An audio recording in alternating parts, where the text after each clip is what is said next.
Wala ngang biro. Humahagik-hik na sabi ni Gina habang magkausap sila sa cellphone.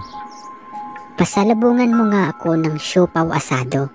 At pagdating mo'y bagong paligo na ako. Sinabi mo yan ha? Tumatawa rin, sabi ni Miguel habang nagmamaneho. Taxi driver siya at may naihatid siyang pasahero sa isang bayan sa Batangas. Napick up niya ang pasahero sa bandang sukat at medyo malaki ang inalok sa kanya nang siya ay kontratahin.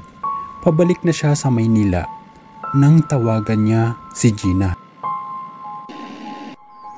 Kailan ba kita niloko pagdating sa ganun? Malayo pa ang kinaroroonan ko, sweetheart. Huwag kang magsalita ng ganyan at baka paspasan ko ang takbo. Tumawa ng malakas sa cellphone ang misis niya at mukhang gusto talaga siyang sabikin. Alin ba ang gusto mo? Yung bagong paligo ako? O yung medyo pinagpapawisan ako ng konti? Madalas kasi niyang biruin si Gina na gustong gusto niya ang amoy nito kapag medyo pinawisan na. Pero syempre, tugton din naman niya sa ngalan ng kalinisan. Gusto rin naman niyang ito ay mabango. Masarap paliguan ng halik si Gina kapag ito'y preskong-presko na galing sa pagsha-shower. Kahit alin ang abutan ko, yun na yun. Pero yung siopaw ko, Oo, ako nang bahala. Dadaan ako sa suki ko. Pero baka gagabihin ako. Matraffic siguro pagpasok ko sa SLEX pauwi ng Maynila. Basta, hintayin mo lang ako. okay, ingat. I love you. Love you too. May ngiti sa labing ipinagpatuloy ni Miguel ang pagmamaneho. Medyo liblib ang lugar na pinaghatiran niya sa pasaherong kumontrata sa kanya kanina. Pero dagdag kita na niya ang ibinayad nito.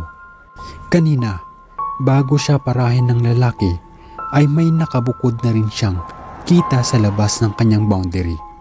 Ano kaya't sa kung anong himalay makakapulot uli siya ng pasahero na mapamaynila? Pag-wishful thinking niya, wishful thinking dahil alam niyang imposible namang may luluwas pa sa Maynila mula rito sa ganoong oras ng gabi. Pasado 9:00 na noon ng gabi.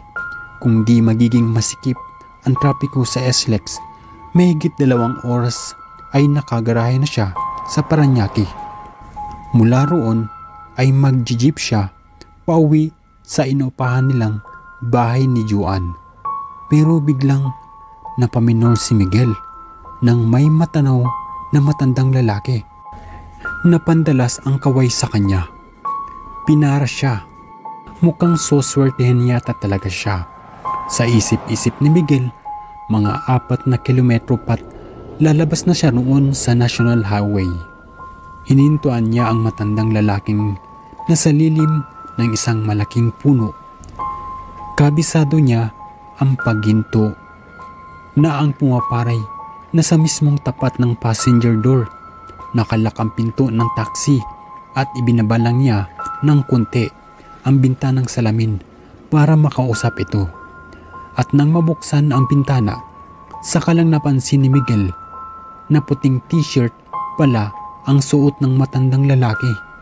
Ramdam niya ang paggapang ng kilabot sa buo niyang katawan. Saan po kayo, Tatang?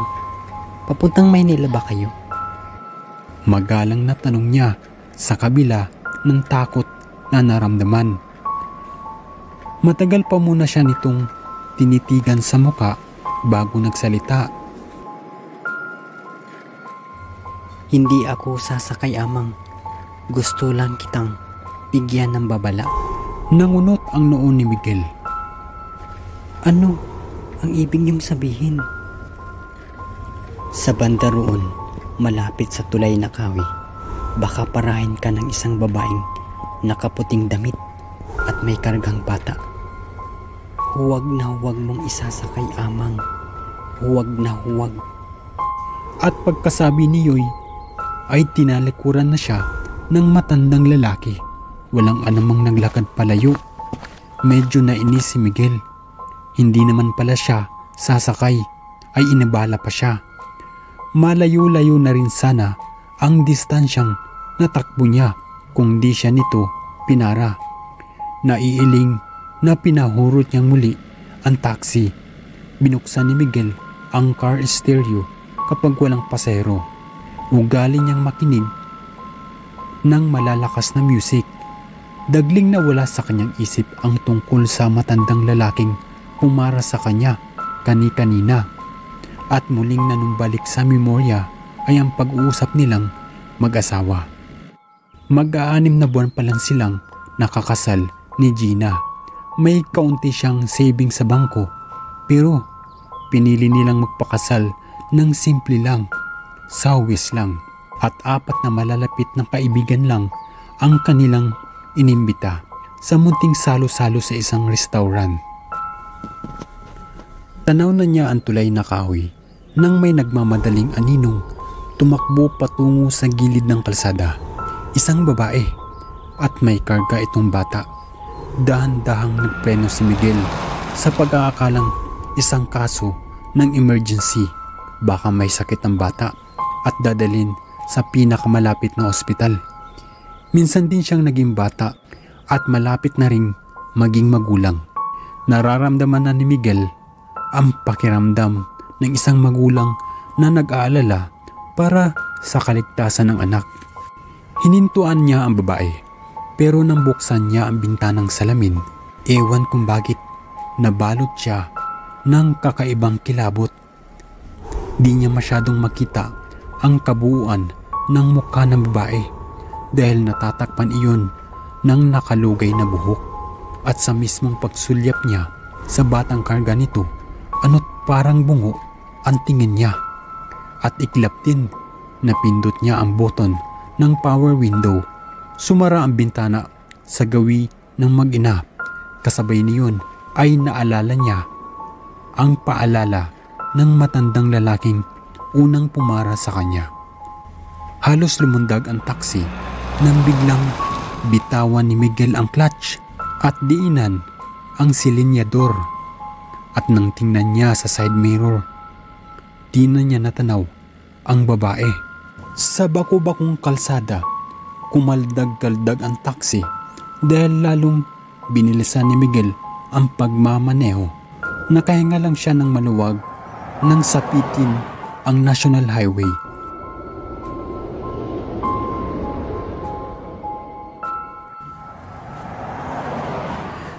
Nawala sa isip ni Miguel ang siopaw na bili ni Gina. Nang hahaba ang nguso nito pagdating niya, at kahit bagong paligo ay talagang hindi siya pina-score. Mamaya, siguradong may dala na akong siopaw. Sabi niya kinabukasan nang nag-almusal na siya't handa na uling mamasada. Natakot lang kasi ako sa nakita ko kagabi. Hindi interesado si Gina na makinig sa kanyang kwento. Hinalikan pa rin ni Miguel sa pisngi ang asawa nang magpaalam. Isang sakay mula sa lugar nila ang garahe ng inilalabas na taxi. Mahigit 20 units iyon na pag-aari ng isang dating opisyal ng LTO. Isa si Miguel sa laging maagang dumating sa garahe, at pagdating niya roon, napatuon agad ang pansin niya sa mga kasamahang nakapalibot sa isang partikular na unit ng taxi. Lumapit siya at kinalabit ang isa sa mga kasamaan. Ano yung iniusyoso niyo riyan? Uy, ikaw pala pre. Yan yung unit na inilabas mo, di ba? Binigyan daan siya para makita niya ang sasakyang napapaikutan ng mga kapwa taxi driver. Tingnan mo. Ngunot nung sumilip si Miguel at napaawang ang bibig niya sa nakita, isang napakahabang hiwa sa metal ng dingding ng taksi. Hiwang tumagos pati sa upuan sa loob ang bumulaga sa kanya. Kagabi, nang bigla siyang nakaramdam ng takot ng parahin ng babaeng may kargang sanggol, halos lumundag ang taksi ng pasibarin niya. May narinig siyang impact ng animoy metal sa metal. Pero di niya gaanong pinansin. Iyon ba ang lumika ng butas na iyon sa dingding ng sasakyan? Posibleng inundayan siya ng walang singkalas na ulos at di lang siya tinamaan. May nakaaway ka ba kagabi bago ka gumarahe, Miguel? Tanong ng lumapit na operator. Wala ho. Para kasing sinibat ang sasakyan mo. Hindi ka bubuhayin ito pag umabot ito sa'yo. Tayong-tayo ang mga balahibo ni Miguel, sariwa sa isip at itsura ng babaeng pumara sa kanya kagabi. Kung di sa babala ng matandang lalaki, tiyak papasakayin niya ang babaeng may kargang bata. At marahil sa malambot niyang katawan, titino ang sibat o itak na itinusok sa tagiliran ng dalan niyang taksi. Kung multo ang babaeng iyon na may kargang bata at ang matandang lalaking naunang pumara sa kanya, nagkontrahan ang puwersa ng dalawang entidad. Isang naghahanap ng damay at isang ibig pa ring gumawa ng kabutihan kahit na sa kabilang buhay na.